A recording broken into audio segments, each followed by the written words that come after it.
The Exodus. Then the Lord said to Moses, "Tell the Israelites to turn back and encamp near Pharoah, between Migdol and the sea. They are to encamp by the sea, directly opposite Baal-zephon.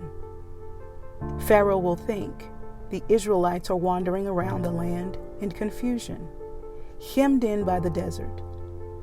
And I will harden Pharaoh's heart, and he will pursue them.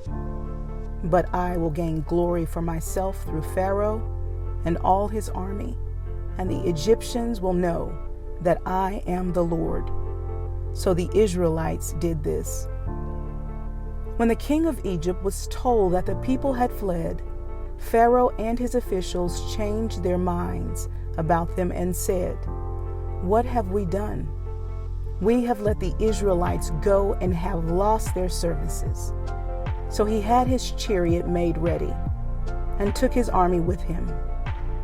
He took 600 of the best chariots, along with all the other chariots of Egypt, with officers over all of them. The Lord hardened the heart of Pharaoh, king of Egypt, so that he pursued the Israelites, who were marching out boldly.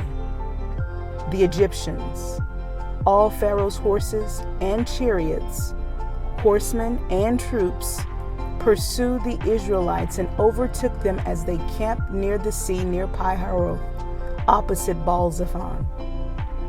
As Pharaoh approached, the Israelites looked up, and there were the Egyptians marching after them.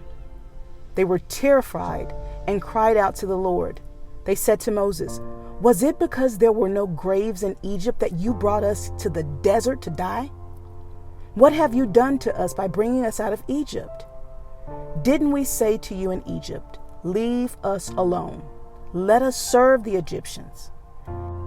It would have been better for us to serve the Egyptians than to die in the desert." Moses answered the people, "Do not be afraid. Stand firm, and you will see the deliverance the Lord will bring to you today. The Egyptians you see today, you will never see again. The Lord will fight for you.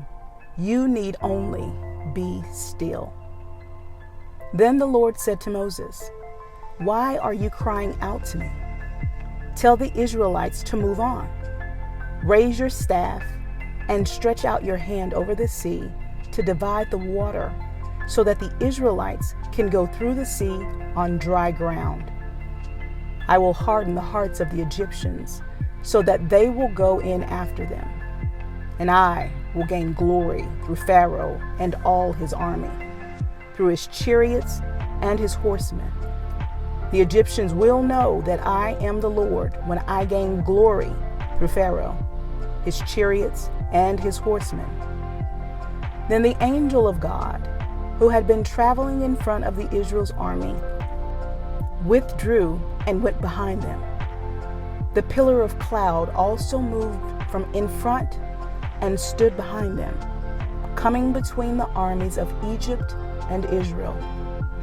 Throughout the night, the cloud brought darkness to the one side and light to the other side. So neither went near the other all night long.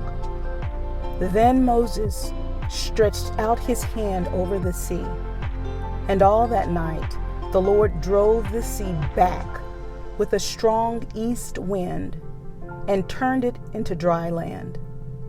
The waters were divided, and the Israelites went through the sea on dry ground, with a wall of water on their right and on their left. The Egyptians pursued them, and all Pharaoh's horses and chariots and horsemen followed them into the sea.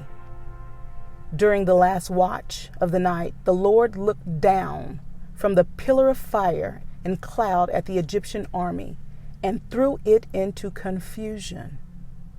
He jammed the wheels of their chariots so that they had difficulty driving. And the Egyptians said, "Let's get away from the Israelites.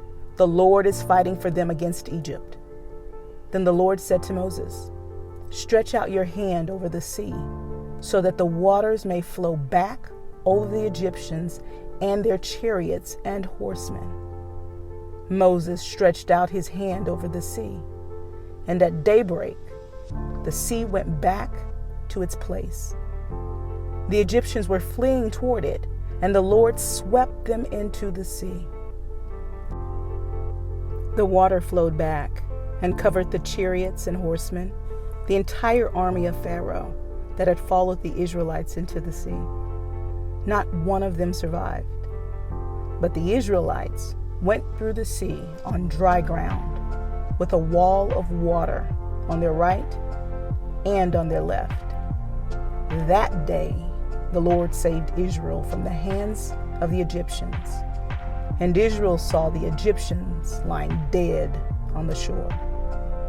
And when the Israelites saw the mighty hand of the Lord displayed against the Egyptians, the people feared the Lord and put their trust in him and in Moses his servant.